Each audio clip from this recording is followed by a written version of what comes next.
खबरदार रहने के लिए चैनल को सब्सक्राइब करें और प्रेस करें बेल आइकन। नमस्कार, आप देख रहे हैं इंडिया टाइम 24 न्यूज। आपके साथ मैं हूं प्रवीण। राजधानी दिल्ली में पिछले कई सालों से द्वारका एक्सप्रेस वे का निर्माण कार्य चल रहा है, लेकिन क्या द्वारका हरियाणा को जोड़ता यह विकास कार्य द्वारका की सांसें रोक देगा? ऐसा हम इसलिए कह रहे हैं क्योंकि एक्सप्रेस वे के निर्माण कार्य के बीच में आने वाले सभी पेड़ों को ट्रांसप्लांट करने की बजाय अंधाधुंध उनकी कटाई की जा रही है। अभी तक हजारों पेड़ों को धड़ से अलग कर दिया गया है, जिसका द्वारका के पर्यावरणवादी RWA और सामाजिक संगठनों के लोगों ने अनोखे ढंग से विरोध किया है। क्या मोदी का विकास रोक देगा एशिया की सबसे बड़ी कॉलोनियों में शुमार द्वारका की सांसें? द्वारका एक्सप्रेस वे के नाम पर 20 साल पुराने पेड़ भी काट दिए गए। लगभग 4000 हरे भरे पेड़ों की बलि चढ़ा दी गई। मिली जानकारी के अनुसार एक्सप्रेस वे का काम कर रही कंपनी के द्वारा एयरपोर्ट के पास लगभग 4000 पेड़ों को काट दिया गया, जिसका कुछ पर्यावरणवादी संगठनों ने अनोखे अंदाज में विरोध किया। लोगों ने कटे पेड़ों की जड़ों पर अपने संदेश लिखते हुए अपनी आवाज बुलंद की। यहाँ पेड़ों पर अपनी बात लिखकर लोगों ने विरोध दर्ज किया। पर्यावरणविद दीवान सिंह व अन्य RWA के लोगों ने हुकूमत से अपील करते हुए अपना रोष व्यक्त किया। क्या आपको दिखता है क्या ये पेड़ ट्रांसप्लांट हुआ है? नहीं, इसका सीना फाड़ के इसको काट दिया गया है।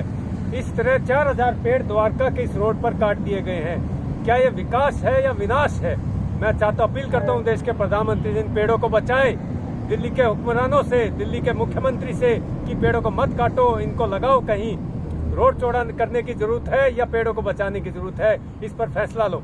मैं पुरुषोत्तम बहल द्वारका का रेजिडेंट हूँ। 20 साल से इस रोड को यूज़ कर रहे हैं। It was a lush green road, चारों तरफ हरियाली थी, जिसको देख के बड़ा अफसोस होता है कि NHAI ने और दिल्ली गवर्नमेंट ने मिलके इन 4000 पेड़ों का ना कि काटा है, सिर्फ कत्ल कर दिया। द्वारका से लेकर महिपालपुर तक की ये तस्वीरें आपकी सांसें रोक सकती हैं। द्वारका से लेकर एयरपोर्ट महिपालपुर तक कुछ टाइम पहले यहाँ हरियाली का रुआब इतना था कि हर कोई इसका कायल हो जाता था, लेकिन आज ये कटे हुए पेड़ों की जड़ें सब कुछ बयां कर रही हैं कि कैसे 20 साल पुराने पेड़ों को काटकर पूरा इलाका वीरान कर दिया गया। अब न यहाँ चिड़िया चहकती है, न किसी परिंदे का घोंसला है। अब यहाँ उन पेड़ों की चीखें हैं जिनको बेरहमी से काट दिया गया। हर रोज द्वारका से लेकर कापासेड़ा, महिपालपुर और एयरपोर्ट की उड़ती सैकड़ों फ्लाइटों का धुआं सोख कर ऑक्सीजन देने वाले पेड़ों की दुनिया उजाड़ दी गई। जब हम किसी नॉन वेजिटेरियन या मांसाहारी इंसान से पूछते हैं कि वो बेजुबान जानवरों का मांस क्यों खाते हैं, जबकि भगवान ने इतने सारे फल फूल दिए हुए हैं, तो ज्यादातर लोगों का यही तर्क होता है कि लोग पेड़ों को क्यों काटते हैं। उनमें भी जान होती है, वो भी सांस लेते हैं, उन्हें भी हवा की जरूरत होती है। इसलिए हम इस पूरी रिपोर्ट में पेड़ों की कटाई को उनकी हत्या का नाम दे रहे हैं। अभी लेंगे एक छोटा सा ब्रेक और ब्रेक के बाद आपको द्वारका एक्सप्रेस वे के पूरे प्रोजेक्ट के बारे में समझाएंगे। भगत चंद्रा हॉस्पिटल विश्व की सभी आधुनिक और बुनियादी सुविधाओं से परिपूर्ण एक world class multi speciality hospital, Mahavir enclave, Palam Dabri road पर स्थित साउथ वेस्ट दिल्ली का एकमात्र मल्टी स्पेशलिटी हॉस्पिटल, जहां 24 घंटे आपकी सेवा में उपलब्ध हैं वेल क्वालिफाइड डॉक्टर्स और हेल्पिंग स्टाफ। डॉक्टर CM भगत द्वारा स्थापित भगत चंद्रा हॉस्पिटल आपकी सेहत का ख्याल रखना ही इसकी प्राथमिकता है, वो भी अफोर्डेबल रेट्स में।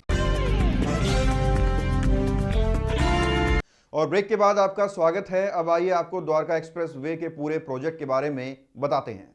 दिल्ली से गुरुग्राम के बीच जाम की समस्या को खत्म करने के लिए वर्ष 2006 से 6 लेन का 18 किलोमीटर लंबा द्वारका एक्सप्रेस वे प्रस्तावित किया गया था। दिल्ली और हरियाणा सरकार के बीच हुए इस करार में इसे वर्ष 2010 तक पूरा करने की समय सीमा निर्धारित की गई थी। वर्ष 2008 में द्वारका एक्सप्रेस वे का निर्माण शुरू हुआ, लेकिन जमीन अधिग्रहण न होने व अन्य अड़चनों के कारण 2015 तक केवल 14 किलोमीटर पर ही काम हो पाया। वर्ष 2016 में इसे भारतीय राष्ट्रीय राजमार्ग प्राधिकरण यानी NHAI को सौंप दिया गया।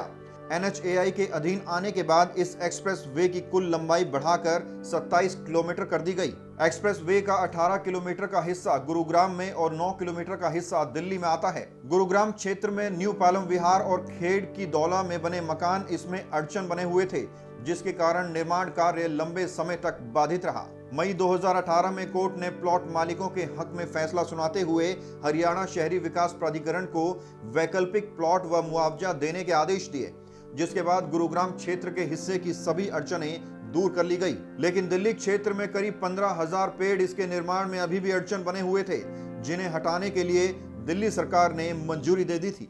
तो क्या मोदी सरकार का विकास एशिया की सबसे बड़ी कॉलोनियों में शुमार द्वारका की सांसें रोक देगा, या फिर विदेशी तर्ज पर बनने वाला द्वारका एक्सप्रेसवे पर्यावरण प्रेमियों के जख्मों पर मरहम लगाएगा? इस खबर में फिलहाल इतना ही। देश और दुनिया की तमाम खबरों के लिए आप बने रहिए हमारे साथ और देखते रहिए इंडिया टाइम 24 न्यूज। नमस्कार।